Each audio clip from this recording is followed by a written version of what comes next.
Arkadaşlar tekrar özlemle beklediğim bir ustalar değerlendirme ünitesinde karşınızdayız, yayındayız.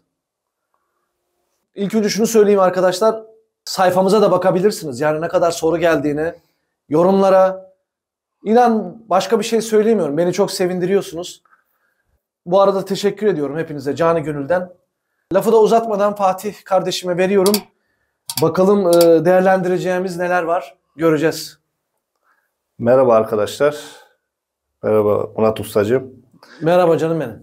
Görüşmeyeli bayağıdan beri değişiklikler var. Onları fark ediyorum. İzleyiciler de fark edecektir bu videoda. Çünkü elimizde epey bir çekime tabi olan videolarımız vardı. Evet. Şimdi uzun bir süreçten sonra Murat Usta ile yeniden karşılaştık.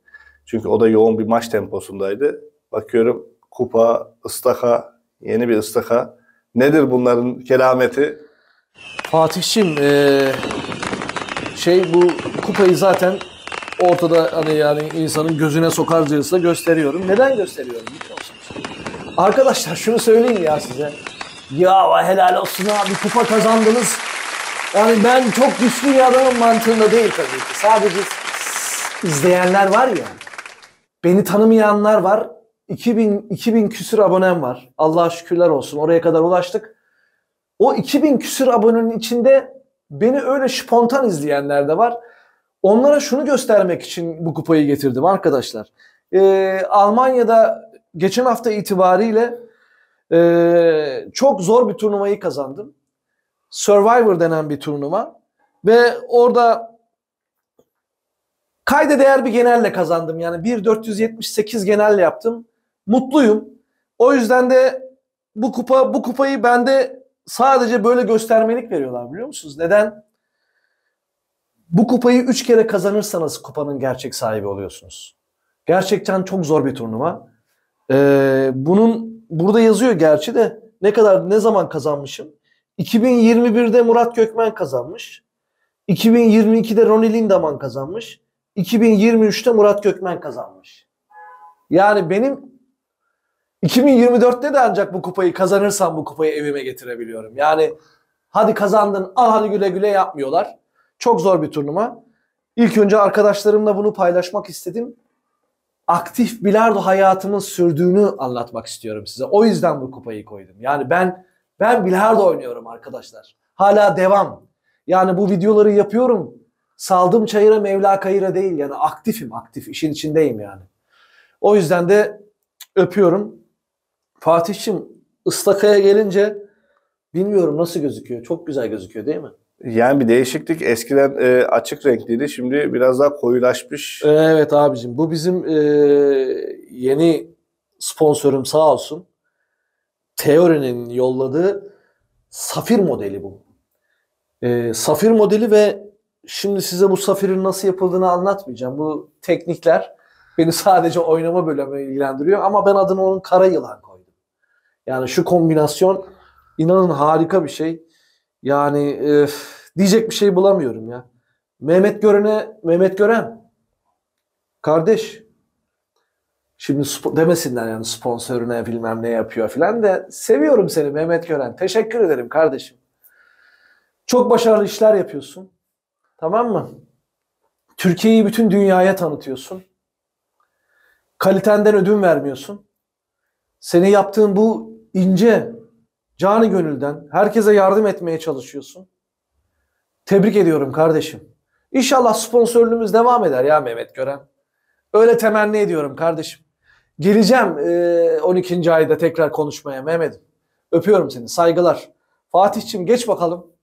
Sorularımıza neler var? Şimdi ilk takipçimiz Levent Özçollu. Muhtemelen Özçöllü ama kullanıcı adı Levent Özçollu. Şöyle bir soruda bulunmuş. Evet. Top temizliği ve masa temizliğinden bahseder misin ustacığım demiş. Top temizliği ve masa temizliğinden bahseder misin ustacığım? Evet. Levent mi? Levent Özçöllü. Levent'cim. Abi güzel soru ya. Bir şey söyleyeyim mi sana? Tabii ki belirli seviyeye gelen bilardocular da artık bunun bilincine ulaşmış durumdalar. Ama tabii ben bu konuda birazcık perfeksionistim Bülent. Levent özür dilerim. Neden biliyor musun kardeşim? Yani benim mantığım, eğer sen bu toplara saygı gösterirsen, bu masaya saygı gösterirsen, bu birikime saygı gösterirsen karşılığını o derecede alıyorsun diye umut ediyorum ben. O yüzden de her zaman aynı disiplinde hareket ediyorum kardeşim. 10 yıldan beri böyle, yani öyle diyebilirim. Şimdi top temizliğinden, ilk önce top temizliğinden ufacık bir bahsedeyim sana. Abi toplarımı, bakın, topları görüyor musunuz abi? Pırıl pırıl. Çünkü ben bunu sürekli aynı şey yapıyorum. Antrenmandan önce gelirim, ilk önce sıcak suya, bakın. Kolonyalı bir bezle ilk önce topun üzerinde leke varsa onu alırım. Tamam mı? Ondan sonra sıcak suyun altına yatırırım topları. Sıcak suyun altına yatırdıktan sonra da toplar çıkar. Güzel bir bezle kurularım. Ondan sonra topları sıcak masanın üzerine koyarım. Bir süre durur. Bak, bir süre durur. Eğer durmasa da direkt silebilirsiniz. Çünkü o iletişime geçmesi lazım o çuğayla. Abi cilalarsınız. Topların işi biter. Bakın. Sonra bant bezi dediğimiz bir bez var. Ha, ben ne kullanıyorum? Bilmiyorum. Türkiye'de ya da Avrupa'da neler kullandığının farkında değilim ama burada şey yapıyorlar. Eğer şimdi bunun üstte bir Simones varsa, Simones çuğanın aynı parçasını alıyorlar. Burada bantı onunla siliyorlar, temizliyorlar. Elektrik süpürgeyle çektikten sonra bakın. Burayı böyle siliyorlar, tamam mı? Ondan sonra masanın içine abicim, Levent'ciğim, masanın içine elektrik süpürgesiyle çekiyorsun. Elektrik süpürgesiyle çekiyorsun. Ondan sonra bakıyorsun hiçbir yerinde toz, topu sıçratacak bir şey kalmadığından emin olduğunda abi masanın temizliğini yaptıktan sonra, şimdi size garip gelebilir. Usta ne diyorsun sen, kafayı mı yedin? Hani bu belki bir eski bir yöntem ama ben size söyleyeyim mi? Kullanıyorum ben ya. Fatih, orada ayakkabı cilası var yukarıda, versene bak. Demesinler sonra, ulan bu adam ne yapıyor ya? Ayakkabıcılığa mı başladı? Başlarım lan, sorun değil. Ekmek için her şeyi yaparım, problem yok. Yani evladımın rızkını çıkartacaksam ayakkabı da boyarım yani. Öyle komplekslerim yok. Şimdi bakın. Şimdi bu ayakkabı cilası görüyorsunuz değil mi? Çok da ucuz bir şey. Bakın. Buraları böyle yaparım. Silerim. Ondan sonra da onu bezle cilalarım. Pırıl pırıl. Ne yapıyorsun? Abi bak. Burayı da silerim. Ya. Garipsemeyin. Belki de parası olanlar ya da durumu olanlar daha orijinal şeyler kullanabilir. Ha, bu benim umurumda mı? Umurumda bile değil. Abi benim bütçem bunlara müsait. Ben böyle ufak çapta takılırım. Ama pırıl pırıl olur mu? Olur. Topa hangi cilayı kullanacaksın? Ona sen karar ver. Şimdi isim vermek istemiyorum. Reklama girer çünkü. Abi böyle yapabilirsin masanın ve topların bakımını. Ve abi sürekli eğer 40 çekiyorsanız silin toplarınızı. Yani masa içinde verimi almanız gereken o diamond sistemini, topların iyi bir yürümesini sağlayacak şekilde bakabilirsiniz. Fatih'ciğim buyur kardeşim. Teşekkür ederim, sağ ol. Fatih, bu soruya anca bu kadar cevap verebilirim ya. Yani ne kadar vereceğim ki? Yalayıp yutmayacağız masayı. Ya elimizden gelen bu kadar ya.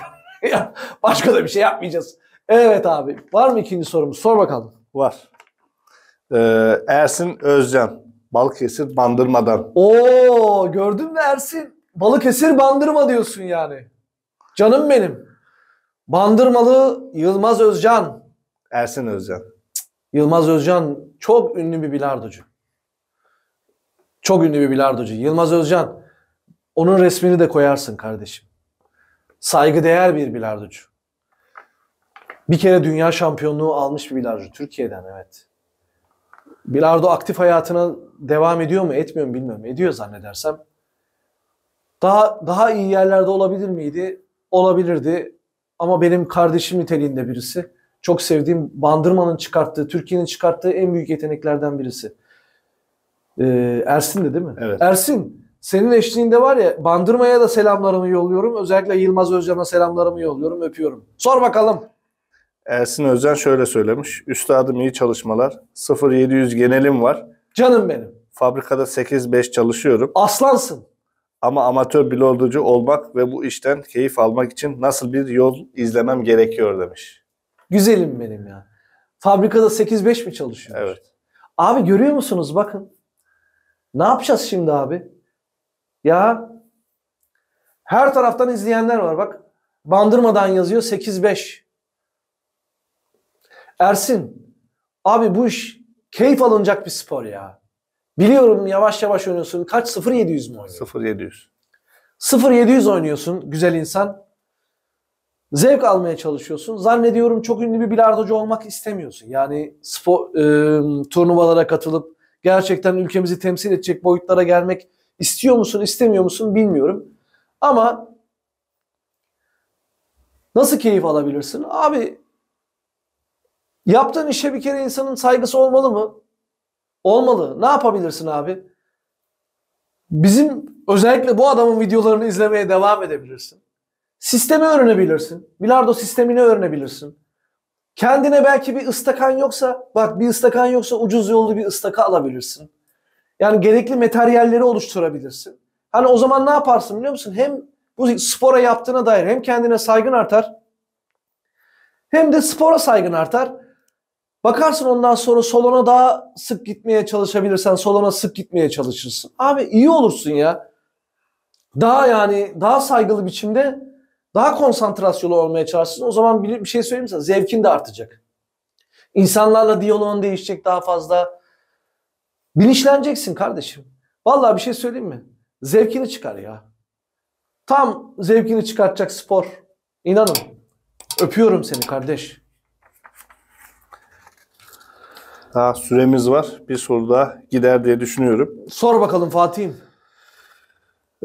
İsim yok ama kullanıcı adıyla gideceğiz. Kullanıcı adı, yani takipçimizin kullanıcı adı Ravanelli. Ravan Ravanelli. Maşallah. Ha. Hepimizin ortak düşmanı tuş. Tuş. Tuş olacağını bazen hissediyorum. Evet. Bazen fark ediyorum, bazen fark etmiyorum. Tuş ihtimalinin yüksek olduğu pozisyonlar hangileri ve çözüm öneriniz nedir demiş.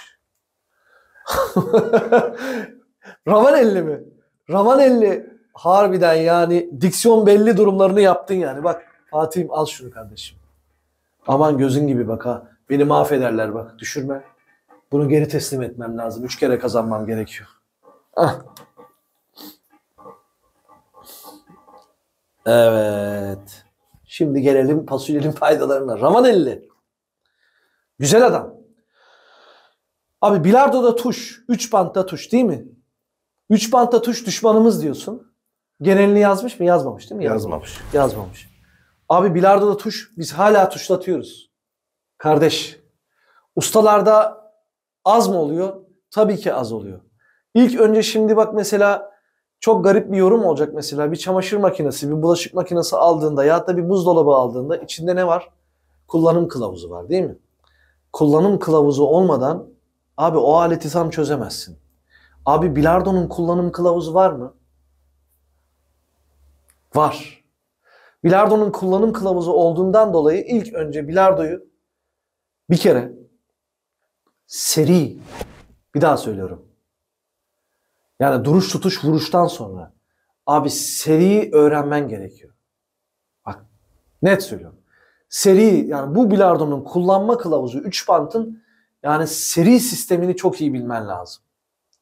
Neden seri sistemini çok iyi bilmen lazım? Seri demek çünkü 2 numaranın kontrolü demek. Ravanelli.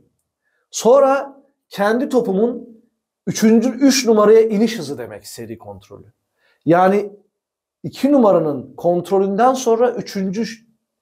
bir üst çıta geliyor. O da ne biliyor musunuz? Sizin 3 numaraya iniş hızınız. Yani öyle Allah ne verdiyse inemezsiniz. Çünkü o zaman siz 2 numarayı istediğiniz yere oturtursanız bile 3 numaraya girişiniz tam olması lazım. Yani kullanım kılavuzlarında ilk önce seriyi öğreneceğiz bu bir. Yani topların geçiş hatlarını çok iyi bilmeniz lazım. O zaman iş kolaylaşır. Birinci yöntem bu. Ama size var ya bilmiyorum daha önce bu anekdotu veren oldu mu? Ya da verdiler mi? Şimdi size öyle bir şey vereceğim ki bu da hazine hükmünde ha. Arkadaşlar Ravanelli. Güzel kardeşim senin eşliğinde başkalarına da anekdot olsun. Tuş dedin ya. Şu çaprazlıktaki yani köşe çaprazında eğer kendi topumuzda 2 numaranın ortasını kestiğimizde Eğer köşeleri veriyorsak abi genellikle %80 tuş. Bak gösteriyorum. Şimdi mesela şöyle bir kesme atıyorum, tamam mı? Bakın.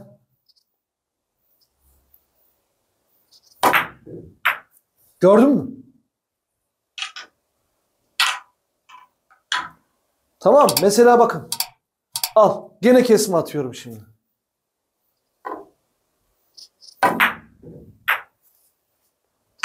Gördünüz.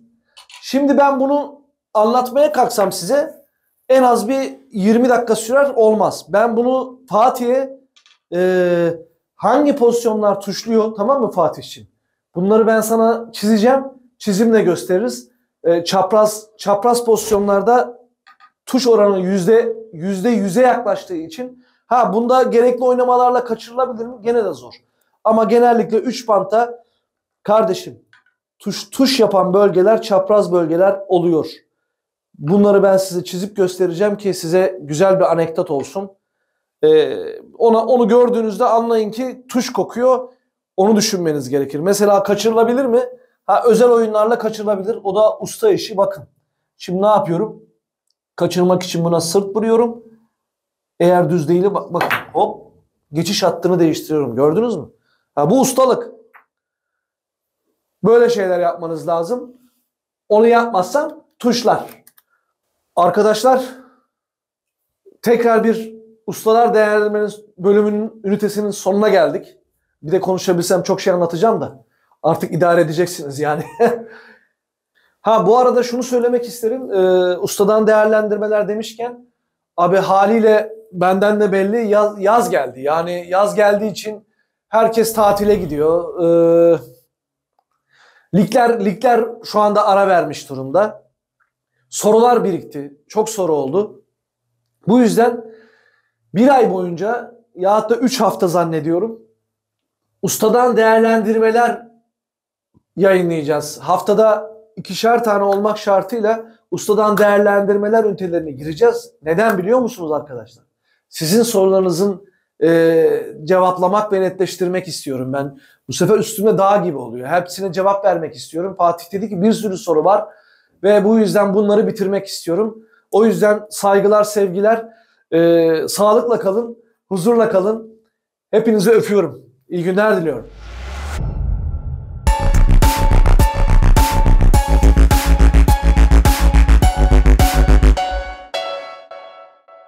Bilardo'da daha önce hiç denenmemiş, hiçbir yerde bulamayacağınız yepyeni bir konseptle artık yayındayız. İstikamet, yetenek, armoni, psikoloji, sistem, teknik, bilardoya dair ne varsa tecrübeyle yoğrulmuş profesyonel bilardo oyuncularından yeni başlayanlara tavsiyeler eşliğinde yepyeni bir ufka yelken açtık.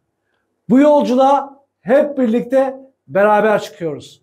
Kanalımıza abone olup videolarımızı beğenebilir ve çevrenize tavsiye edebilirsiniz.